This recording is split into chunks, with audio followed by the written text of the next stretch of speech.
Sir Srikanth గారు, మామూలుగా మామూలుగా ఇద్దరు సెలబ్రిటీస్, ఇద్దరు హీరోలు కలిస్తేనే వాళ్ళ ఫ్యాన్స్ పండుగ చేసుకుంటారు.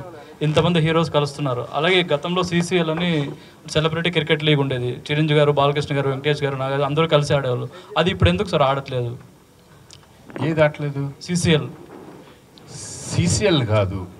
ఓ ఇట్స్ బిగినింగ్లో చిరంజీవి గారు, వెంకటేష్, నాగార్జున, బాలకృష్ణ గారు చేసింది. అది యాక్చువల్లీ అంటే మూవీ ఆర్టిస్ట్ అసోసియేషన్ గురించి బిగినింగ్లో ఫండ్ రైజింగ్ గురించి చేసిన కార్యక్రమాలు అవన్నీ.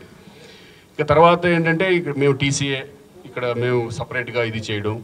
అలాగే సీసీఎల్ అనేది విష్ణు ఇందూరి, మీకు తెలిసినప్పుడు సీసీఎల్ జరుగుతుంది కదా, ఆల్ చేసుకుని అది అవుట్ జరుగుతుంది. అంటే మూవీ ఆర్టిస్ట్ అసోసియేషన్ నుంచి కాబట్టి మొత్తం ఒక్కొక్క టీం నుంచి ఒక 12 మంది 14 మంది 4 టీములుగా చేయడం జరిగింది. కానీ ప్రతిసారి అది జరగదు, ఎందుకంటే బిగినింగ్లో జరిగింది కాబట్టి. అంటే చాలా ఇయర్స్ అయిపోయింది సార్. చాలా సంవత్సరాలు అయింది. మేము అనుకుంటున్నాం జరిగితే బాగుంటుందని. చూడాలి అది ఎప్పుడు వస్తుంది, అసోసియేషన్ నుంచి రావాల్సి వస్తుంది. ఎందుకంటే ఇప్పుడు మేము టీసీఏ నుంచి చేయలేము అది అట్లా. ఎందుకంటే టీసీఏలో ఓన్లీ ఎవరు మనకి అవైలబిలిటీ ఉన్నారు ఇమీడియట్గా ఒక్కొక్కసారి చాలామంది ఆర్టిస్టుల వరకు కొంతమంది ఎవరెవరు వస్తున్నారు వాళ్ళతో చేయడం జరుగుతుంది. డెఫినెట్గా మేము కూడా అనుకుంటున్నాం మళ్ళీ చాలా రోజులైంది అందరూ కలిస్తే బాగుంటుందని. చూద్దాం అది ఇప్పుడు వస్తుంది. ఇంకోటి ఏంటంటే మెల్బోర్న్ అంటే ఆస్ట్రేలియా కొంచెం రిచ్ కంట్రీ మన కంట్రీతో పోల్చుకుంటే. ఇక్కడ మనకి ఏపీలో చాలా అప్పులు ఉన్నాయి. మన పవన్ కళ్యాణ్ గారు, మన ఇండస్ట్రీ నుంచి వెళ్ళిన పవన్ కళ్యాణ్ డిప్యూటీ సీఎంగా ఉన్నారు. అంటే మన వాళ్ళు ఏదన్నా ఒక మ్యాచ్ ఇక్కడ పెట్టి డెఫినెట్గా, ఎందుకంటే అంతకుముందు కూడా చాలాసార్లు చేయడం జరిగింది. ఉద్దుత్ తుఫాన్కి మా వెళ్ళి మన కోటి రూపాయలు ఇవ్వడం కూడా జరిగింది. నష్టాలు ఉన్న ప్రతిసారి ఎప్పుడు కూడా క్రికెట్ అనేది ఓన్లీ మాకు ఇష్టంతో ఆడటం కాకుండా ఒక చారిటీ కోసం చాలా చేయడం జరుగుతుంది.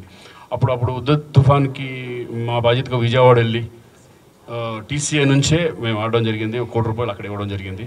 బట్ అటువంటి అవకాశం ఇప్పుడు వస్తుందని మేము చూస్తాం. డెఫినెట్గా వస్తే కనుక హెల్ప్ చేయడం, మా వంతు మేము హెల్ప్ చేయడం అనేది ఎప్పుడు కూడా రెడీగా ఉంటుంది టీసీఏ. అదే సార్, ఎందుకంటే ఏపీ చాలా అప్పుల్లో ఉంది. పవన్ కళ్యాణ్ గారు కూడా చాలా బాధపడుతున్నారు దాని గురించి. డెఫినెట్గా ఎప్పుడు ఏ క్రైసిస్ వచ్చినా వచ్చినా కూడా వాళ్ళు మమ్మల్ని కాంటాక్ట్ చేయడం జరుగుతుంది. డెఫినెట్గా అది ఏ రూపంలో వచ్చినా కూడా మేము ఆడడం జరుగుతుంది. డెఫినెట్గా మంచి కాజ్ ఆడాలని కోరుకుంటున్నాం, అవ్వాలని మేము కోరుకుంటున్నాం. ఈ మ్యాచెస్ అండి మేము అబ్రాడ్ అనే కాదు, మేము ఇక్కడ వైజాగ్లో ఆడాం, తర్వాత మనం ప్రొద్దుటూరు అవన్నీ అక్కడికి వెళ్ళి ఆడాం, విజయవాడ ఆడాం, హైదరాబాద్ ఆడాం. నాట్ ఓన్లీ అబ్రాడ్ ఇది అబ్రాడ్ కాబట్టి అబ్రాడ్ అని 4 పేర్లు చెప్పాం. కానీ మేము హైదరాబాద్ మొత్తం ఆల్ ఓవర్ ది వరల్డ్, మన ఇండియాలో ఎక్కడ అడిగినా కూడా ఎవరైనా వచ్చి అంటే మెయిన్గా వెళ్ళి మేము ఆడతామని మనం అడగలేం కదా. సో వాళ్ళుగా ఏమైనా ఒక చిన్న ఇన్ఫర్మేషన్ వచ్చినప్పుడు మీరు అడిగినట్టు అటు నుంచి వస్తే 100% will be ready to do that. Hi అన్న. అంటే సెలబ్రిటీ క్రికెట్స్ అనగానే ఎక్కువ మనకి వెంకటేష్ గారు బాగా యాక్టివ్గా ఉంటారు. సో చాలా దగ్గర చూసాం, బోతర్ సేమ్ ఎవరైనా. అంటే దీనికి వెంకటేష్ గారు వచ్చే అవకాశం ఉందా? ఎందుకంటే ఆయనకి క్రికెట్ అంటే ఎంత పిచ్చో మన అందరికీ తెలిసిందే.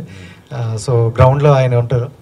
లాస్ట్ టైమే రావాల్సింది ఆయన, కొంచెం ఫ్యామిలీ ఈవెంట్స్ ఏమో ఉన్నాయని ఆయన రాలేదు. సో స్టిల్ ఇన్ జూలైలోనే ఉన్నాం, నవంబర్ కదా. సో మాట్లాడతాం, వీళ్ళు డెఫినెట్లీ వస్తే డెఫినెట్లీ మంచిదే. సో నవంబర్ కాబట్టి ఒక 2-3 months ముందు ఆయన్ని అడిగి వస్తానంటే very well, will all be glad that he'll be there. తమనన్నా